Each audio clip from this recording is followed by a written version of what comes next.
7 sine square theta plus 3 cos square theta is equal to 4 है। तो कह रहा है कि फाइंड tan थीटा क्या होगा। ये जो क्वेश्चन है, बात नहीं, ये जो क्वेश्चन है बेटा, ये मैक्सिमम सबका गलत, तेरा भी गलत था शायद।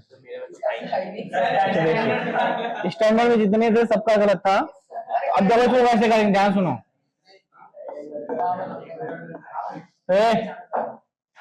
अब देखो यहाँ पे गिवन वाली चीजों को लिख लो, तो जाएगा 7 sine square theta plus 3 cos square theta is equal to 4।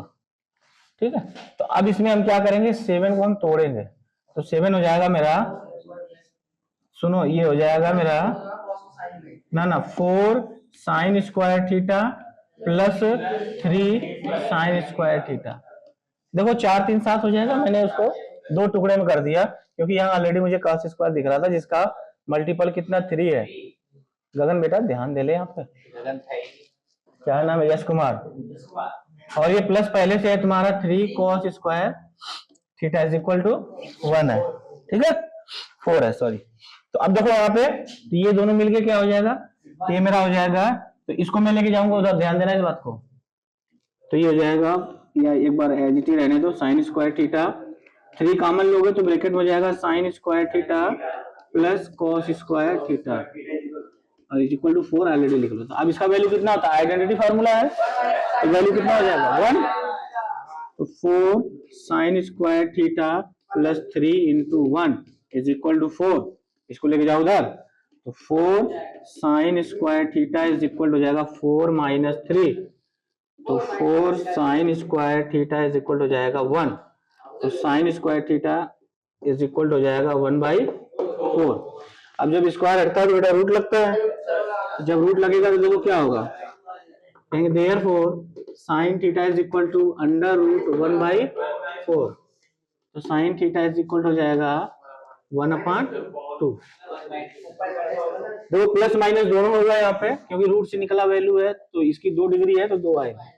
ठीक है, तो हम इसमें पॉजिटिव वैल्यू ले लेंगे, कहेंगे therefore if sine theta is equal to 1/2। तो साइन का कौन सा वैल्यू 1/2 होता है बेटा, तो साइन 30 का वैल्यू। तो साइन साइन मन में कटेगा, इसको काटा नहीं जाता, याद रहे हमेशा। हाँ वो मन में कटता है, तो थीटा इज इक्वल कितना हो जाएगा 30 डिग्री। मन में कटता का मतलब इंप्लाई करता है, ठीक है ना। कहेंगे देयरफॉर क्या वैल्यू पूछा, tan थीटा, तो tan 30 इज इक्वल कितना हो जाएगा 1/√। ये क्या हो जाएगा मेरा, सीख ले सबको। तो देखो जो शुभम वगैरह किए थे वो क्वेश्चन में क्या किया, इसको इधर लेके गया था जबरदस्ती और 4 कॉमन ले लिया था, इधर बटे कर दिया था, पता नहीं अंडरस्टैंड क्या है ना। तो इस तरीके से नहीं करना, जब भी कोई चीज दिखे तो जो कोस स्क्वायर का जो मल्टीपल है ना उसके फेवर में इसको उसी टाइप में उसको तोड़ो, तो हम 3 और 4 कर देते हैं, जिससे ये हमारा मामला सेट हो जाए। समझ आ गया। अब उसके बाद एक क्वेश्चन और देखते हैं। इसमें कह रहा है कोई एक सर्कल है, सर्कल के बाहर साइड में ट्रायंगल है।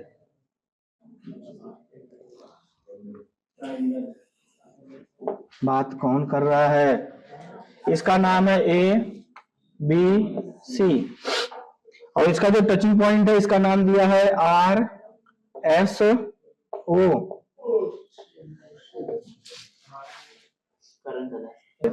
अब इसका वैल्यू दिया है, ये कह रहा है 4 सेंटीमीटर, ये 3 सेंटीमीटर और ये टोटल 11 सेंटीमीटर है।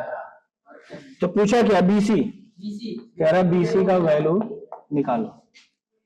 तो अब जरा ध्यान से देखो इसको कैसे सॉल्व करेंगे। इसमें नियम लगता है, सुनो, इसमें थ्योरम लगता है। किसी सर्कल के बाहर साइड में अगर किसी पॉइंट से टेंजेंट है तो दोनों टेंजेंट आपस में क्या होते हैं, इक्वल होते हैं। अब जरा देखो, जब ये 4 है तो ये दोनों आपस में बराबर होंगे, ये भी कितना है 4, ये टोटल 11 है बेटा, 4 निकल गया तो कितना हो जाएगा, ये 7 हो गया। जब ये 7 है तो ये कितना हो जाएगा 7, क्योंकि ये दोनों आपस में बराबर 3 है, तो ये 3। तो देयरफॉर BC कितना आ गया 10।